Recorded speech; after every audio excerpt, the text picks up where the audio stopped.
तो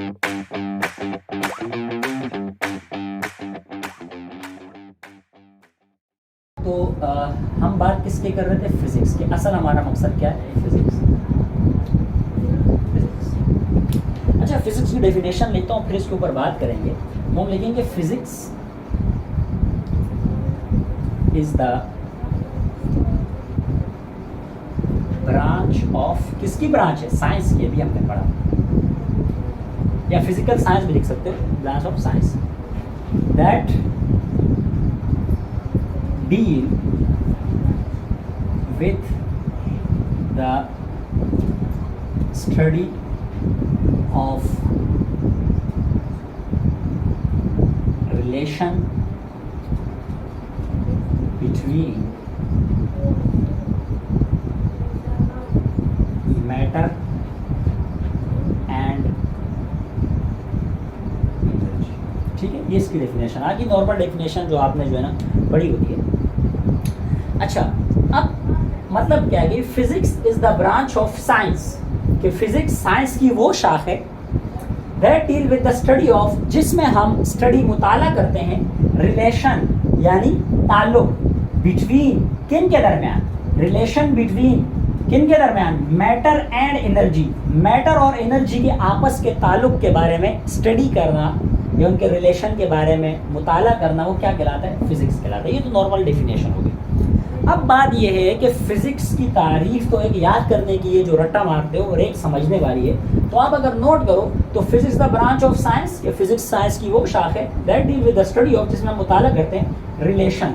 रिलेशन का मतलब क्या था? ताल्लुक, ताल्लुक रखना। क्या मतलब है?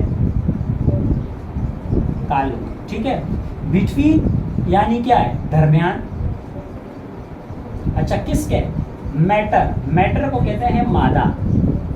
ठीक है, और एनर्जी, एनर्जी, एनर्जी यानी तवानाई। ठीक है, अब मकसद ये कि यार इन दोनों चीजों के आपस के ताल्लुक के बारे में पढ़ना तो है, लेकिन ये है क्या भला, ये है क्या चीज? जब तक मुझे मैटर और एनर्जी का मतलब ही नहीं पता हो, मुझे पता ही नहीं हो कि मैटर है क्या चीज, एनर्जी है क्या चीज, तो इनके रिलेशन के बारे में पढ़ेंगे कैसे? समझ कैसी आएगी बात? तो हमारा आज का काम क्या है कि हम मैटर को समझें कि भाई ये मैटर क्या है और एनर्जी क्या है, उसके बाद इसके रिलेशन के ऊपर हम आएंगे। तो अब हम जरा आगे बात को लेके चलते कि यार ये मैटर क्या है। तो सबसे पहली बात मैं यहाँ लिख दूँ कि भाई मैटर। अच्छा, मैटर की तारीफ डेफिनेशन नहीं लिख सकता, वीडियो थोड़ी लंबी हो जाएगी, डायरेक्ट मैं बता देता हूँ। वैसे भी आप लोगों ने छोटी क्लास समझी है कि मैटर की तारीफ है कि हर वो चीज़, हर वो शे जो जगह घेरे और उसका कुछ ना कुछ वजन हो। नहीं बस, हर वो चीज या हर वो शे जो जगह घेरे और वजन हो, वो क्या कहलाता है? मैटर कहलाता है। ठीक हो गया? यानी चाहे वो बारीक सा बारीक क्यों ना हो, बड़े से बड़ा क्यों ना हो। अगर मैं कहूँ ये मार्कर, तो आप कहोगे सर ये मैटर, ये बोर्ड ये भी मैटर, मैं खुद मैं भी मैटर, है ना, ये बॉल पेन ये भी मैटर। तो हर वो चीज़ जो आपको दिख रही है वो सारी क्या कहलाती है? मैटर कहलाती है। चाहे वो छोटे से छोटा जर्रा क्यों ना हो या बड़े से बड़ा क्यों ना हो, वो मैटर है। चाहे बहुत छोटा सा हो। मैं ये नहीं कह रहा कि यार अगर मैं फॉर एग्जाम्पल किसी ऐसी छोटी पीस कुछ भी उठा देता हूँ, एक पेंसिल का छोटा सा टुकड़ा, अगर मैं इसके बारे में बात करूँ, ये आपको नज़र आ रहा होगा, तो ये भी मैटर है। मैं ये नहीं कहता कि ये कोई 100 किलो का होगा, लेकिन कुछ ना कुछ वजन तो इसका होगा, कुछ ना कुछ वेट तो होगा, है ना, कुछ ना कुछ मास तो है इसका, और कुछ ना कुछ इसने जगह तो घेरी है। मैं ये नहीं कह रहा कि इसने 100 किलोमीटर का फासला घेर लिया, नहीं, कुछ ना कुछ तो घेरा है ना, तब भी ये क्या है? मैटर है। आई बात समझ? फिर मैटर की जो है ना 4 स्टेट हम अक्सर पढ़ते हैं, लेकिन हाँ बेसिक कितनी है? चलो तीन के ऊपर पढ़ लेते हैं। वैसे तो 4 भी है, और मॉडर्न स्टेट जो है ना वो 6 से 8 है, वो अलग हिसाब है। तो मैटर की सबसे पहली जो स्टेट है वो क्या है? सॉलिड। क्या है? सॉलिड। पढ़ा होगा। अच्छा, सॉलिड क्या होता है? सॉलिड हमें ये तो पता है कि ये ठोस चीज़ होती है, सख्त चीज़ होती है। ठीक है, सख्त क्यों होती है? जब बच्चों से पूछा जाता है कि सख्त क्यों होती है, तो नहीं पता होता। भाई सख्त इसलिए होती है कि सॉलिड के जो एटम्स हैं या जो मॉलिक्यूल्स हैं वो आपस में टाइटली पैक हुए होते हैं। क्या होते हैं? टाइटली पैक, बिल्कुल आपस में जुड़े हुए होते हैं, उनके दरमियान कोई भी फासला मौजूद नहीं होता। मेरी बात समझ आ रही है?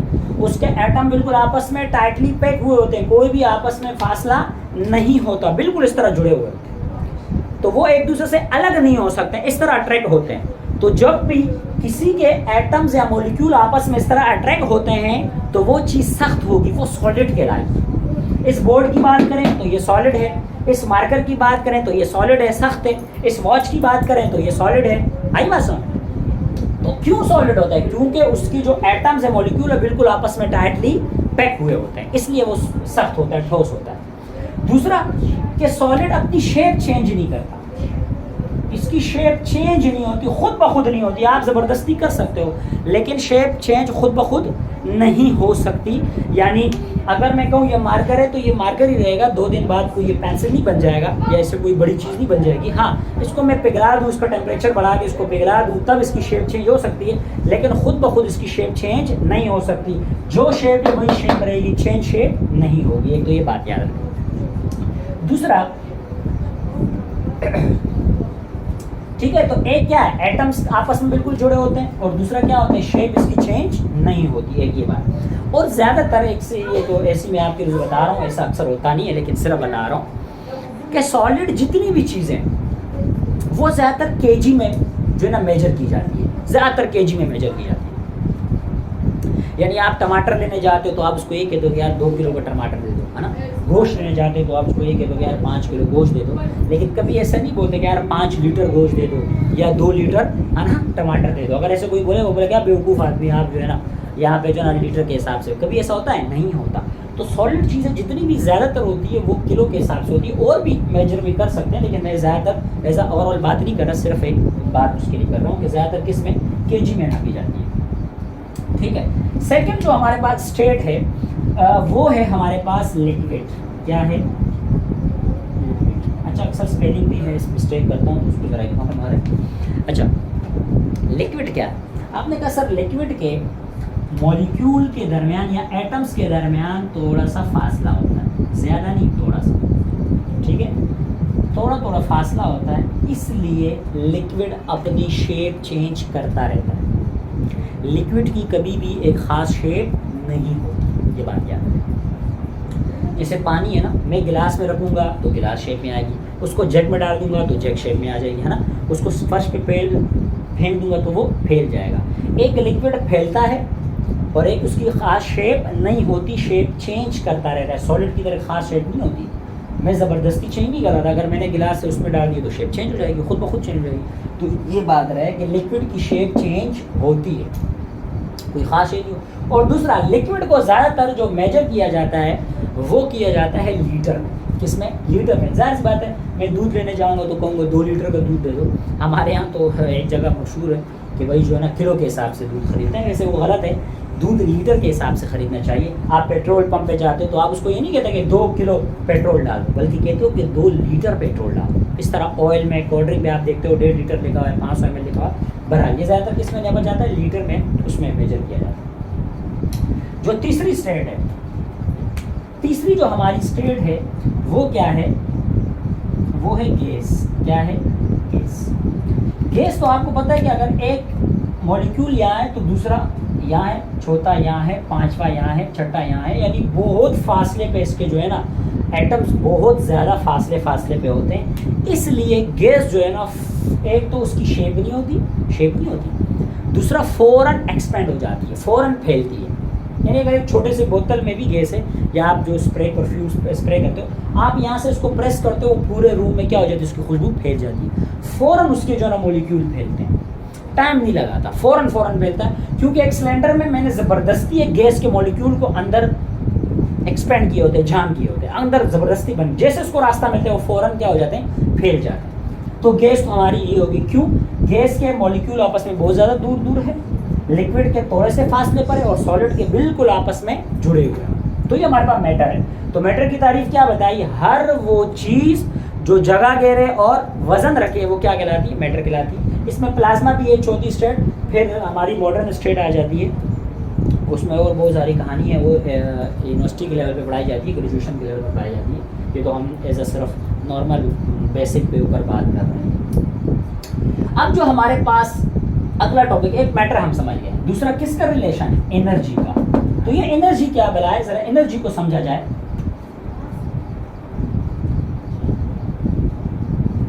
एनर्जी क्या है, तवानाई क्या है। असल में एनर्जी की एक छोटी सी तारीफ है, काम करने की सलाहियत। क्या, काम करने की सलाहियत को एनर्जी कहते हैं। यही बात सुनो, काम करने की सलाहियत को क्या कहा जाता है, एनर्जी कहा जाता है। अगर कोई जिस्म है और वो काम कर रहा है तो इसका मतलब उसमें एनर्जी है। अगर कोई जिस्म काम नहीं कर सकता, इसका मतलब उसमें एनर्जी नहीं है। अगर काम हो रहा है तो मतलब एनर्जी है, तो इसलिए काम हो रहा है। आई बात सुनो, आप अगर ज़्यादातर भूखे रहते हो, आप रमज़ान में भी चेक करते हो कि हम सुबह जो है ना सेहरी करते हैं, उसके बाद कुछ खाते पीते नहीं, तो 4-5 के बाद हमें थोड़ी सी भूख का एहसास होता है, हमसे काम नहीं हो पाता। घर में अम्मी अबू कहते हैं कि भाई वो चीज़ अगर हम नहीं जा रहे ना, चिड़चिड़ापन होता है और आपसे काम नहीं होता। उसकी वजह कि आपने जितनी भी खुराक ली थी उसकी एनर्जी ख़त्म हो चुकी है ना। 12 घंटे 14 घंटे हो जाते हैं, 15 घंटे हो जाते हैं, तो उसकी एनर्जी ख़त्म हो चुकी होती है, तब आपसे और काम नहीं होता। इस तरह बहुत से मशीनरी की बात है। बाइक चल रही है तो पेट्रोल डल रहा है, पेट्रोल एनर्जी एक किस्म की, पेट्रोल डल रहा है तो बाइक चल रही है ना। पेट्रोल, उसके ऊपर हम बाद में बात करते हैं, जब इसकी रिलेशन के ऊपर बात करेंगे। तो एनर्जी की तारीफ क्या हुई कि काम करने की सलाहियत। किसी भी जिस्म में काम करने की सलाहियत है तो हम कहेंगे भाई वो एनर्जी है, तो इसलिए वो काम कर रहा है। नहीं, यही बात सुन, यानी अगर कोई बॉडी काम कर रहा है, मैं पढ़ा रहा हूँ, मैं आपको समझा रहा हूँ, मैं लेक्चर दे रहा हूँ, तो मैं काम कर रहा हूँ। अगर मैं ये काम कर रहा हूँ इसलिए कर रहा हूँ क्योंकि मेरे अंदर एनर्जी है। अगर एनर्जी नहीं होती तो मैं बैठा होता, मैं समझा नहीं पाता आपको, मैं ये वीडियो रिकॉर्ड नहीं कर पा रहा होता। ठीक है, इसलिए एनर्जी की बहुत सारी फॉर्म है। हीट एनर्जी है, साउंड एनर्जी है, वेव एनर्जी, बहुत सारी फॉर्म है। उसके ऊपर बात नहीं करेंगे, वो आगे हमारे चैप्टर में शामिल होगा जब एनर्जी के ऊपर तफसीली बात करेंगे। ये फिलहाल मैं थोड़ा सा टच दे रहा हूँ यार, ये मैटर क्या है, एनर्जी क्या है, हल्का फुल्का टच है, ये तफसीली गुफ्तगू नहीं, इसको तफसीली गुफ्तगू नहीं समझ रहा। ये सिर्फ इस तारीफ़ को समझाने के लिए यार, ये कम अज़ कम ये तारीफ़ हम समझ सकें। नहीं, यही बात समझ। तो अब ज़रा जब आपको एनर्जी का मतलब समझ गया, आपने सिर्फ काम करने की सलाहियत ये एनर्जी कहलाती है। ठीक है, गुड। सॉलिड का मैटर का मतलब समझ गया कि मैटर क्या है, हर वो चीज़ जो जगह घेरे वो क्या कहलाता है, मैटर कहलाता है। अब ज़रा इनका रिलेशन कैसे बनेगा ज़रा समझो। अब ज़रा एक बात को समझो, हमारे एक फ़ैन चल रहा है ना, हवा दे रहा है, तो भाई वो हवा इसलिए दे रहा है, वो फ़ैन इसलिए चल रहा है क्योंकि उसको इलेक्ट्रिसिटी मिल रही है, उसको बिजली मिल रही है। अगर उसको बिजली नहीं मिलेगी तो पंखा चलेगा नहीं, है ना। ये जो बिजली है ये भी एक किस्म की एनर्जी है, और ये जो पंखा है, जो फ़ैन है, ये मैटर है। तो ये जब दोनों आपस में मिलते हैं तो काम होता है। अगर बिजली हो फ़ैन ना हो तब भी फजूल, अगर फ़ैन हो बिजली ना हो तब भी फजूल। नहीं बात समझ। तो दोनों का ताल्लुक आपस में ज़रूरी है। इस तरह आप गाड़ी को देख लो, गाड़ी है भाई, हमारे पास कार है, अगर मैं उसमें पेट्रोल डालूंगा तो पेट्रोल एक एनर्जी फॉर्म है, वो एनर्जी देगी, है ना। उसका इंजन थर्मोडायनेमिक के कानून पे चलता है, वो बाद में समझेंगे। अगर वो उसको एनर्जी देगी तो वो क्या होगा, वो गाड़ी चलेगी। तो गाड़ी मैटर है और पेट्रोल जो है वो क्या है, एनर्जी है। दोनों आपस में मिलेंगे तो गाड़ी चलेगी। अगर आपके पास पेट्रोल हो और कार ना हो तो फिर क्या कोई काम है, फजूल बात है। अगर आपके पास कार है और पेट्रोल ना हो तब भी फजूल है। यानी दोनों का होना क्या है, बहुत ज़्यादा ज़रूरी है। इस तरह बहुत सारी इकसाम है। आप खाना खाओगे तो चल पाओगे फिर पाओगे, खाना नहीं पाओगे तो आप चल फिरने के काबिल नहीं रहोगे, आप कोई काम करने के काबिल नहीं रहोगे। तो जो मैं खा रहा हूँ वो एनर्जी है और जो मेरी बॉडी है वो क्या है, वो मैटर है। तो दोनों का ताल्लुक बहुत ज़्यादा ज़रूरी है। हर जगह इन दोनों का ताल्लुक है। आप अपने आसपास जितने भी चीज़ें देखते हो हर जगह फिज़िक्स आपको नज़र आएगी। अगर आप डॉक्टर के पास जाओगे वहाँ तो फिज़िक्स नज़र आएगी। अगर आप कहीं भी जाओगे, आप कहीं भी जा रहे हो, पार्क में जा रहे हो, आपको फिज़िक्स नज़र आएगी। उसमें बहुत सारे झूले हैं, वो फिज़िक्स कानून पे काम करते हैं। आपकी कार फिज़िक्स के कानून पे काम करती है, लेकिन इसको समझेंगे कि वो किस तरह काम करेगी। आगे ब्रांचेज में मैं आपको उसका टच देता रहूँगा कि यार इस ब्रांच में ये वाला सीन है, इस ब्रांच में ये वाला सीन है। लेकिन आज जो है ना हमने सिर्फ फिज़िक्स के एंट्रोप समझा कि यार फिज़िक्स है। अच्छा, फिज़िक्स जो है ना ग्रीक ज़ुबान का लफ्ज़ है, ये भी याद रखा जाए कि फ़िज़िक्स जो है वो क्या है, ग्रीक ज़ुबान का लफ्ज़ है, ग्रीक। ठीक है, ग्रीक ज़ुबान का लफ्ज़ है। ठीक है, ये ग्रीक ज़ुबान का लफ्ज़ है। हमसे कुछ पूछा था कि फ़िज़िक्स कौन ज़ुबान का लफ्ज़ है, तो ये ग्रीक का है, ये इंग्लिश का लफ्ज़ नहीं है। ठीक है, ग्रीक का। तो मेरे ख्याल से यहाँ तक कोई मसला नहीं होगा। और दूसरा कि इंशाल्लाह अगली वीडियो में हम ब्रांचेज ऑफ फिज़िक्स के ऊपर बात करेंगे। तो फ़िलहाल के लिए अल्लाह हाफ़िज़, अपना ख्याल रखिएगा और वीडियो पसंद आने के साथ उसको लाइक कीजिएगा और चैनल को लाजमी सब्सक्राइब करें और अपने दोस्तों के साथ शेयर करें। और ये बिल्कुल बेसिक थी, फ़िज़िक्स की बेसिक तारीफ़ थी, मैंने हाई लेवल पे नहीं समझाई। तो छोटे बच्चे जितने भी होंगे क्लास 6, 7, 8, 9 और 10 तक, बल्कि फ़र्स्ट ईयर तक भी ये फ़िज़िक्स की तारीफ़ उनके साथ शेयर करें तो इंशाल्लाह उनको बहुत मज़ा आएगा और उनको समझ आएगी बात। ठीक है, बाकी अगर कोई सवाल हो तो आप कमेंट करके लाजमी पूछ सकते हैं। और फ़िलहाल के लिए क्या है, अल्लाह हाफ़िज़, इंशाल्लाह फिर मुलाकात होगी।